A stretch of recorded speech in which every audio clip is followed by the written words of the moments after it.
All right, so for this Q&A, make sure you copy it in your Q&A section. And the reason why I'm having this question is because we are getting ready to learn how to balance chemical equations. And in order to do that, you have to be able to count the number of atoms in each compound. So as you can see, I've done the first one for you. And the way that it's done, you just look at each individual element. And so for hydrogen has the subscript 2, and so that means it has 2 atoms of hydrogen. Sulfur does not have a subscript or a number written below, and so that means it's understood to be 1. And then oxygen has a subscript 4, so that means oxygen, there are 4 oxygen atoms. So now this next one is a little different because you see it has parentheses. So let's concentrate first on calcium.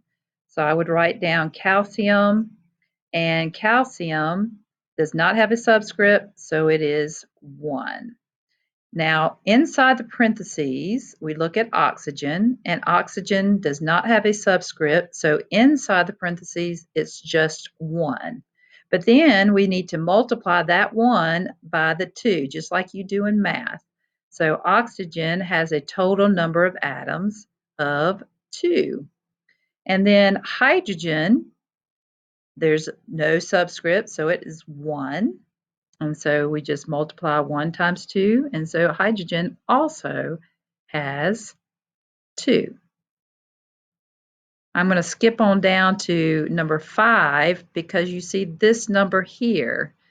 We'll talk more about what that number is, but it is called a coefficient. Now, this coefficient gets multiplied by everything after it. So if I just look at hydrogen, we see hydrogen has that 2 there, and that means hydrogen has 2.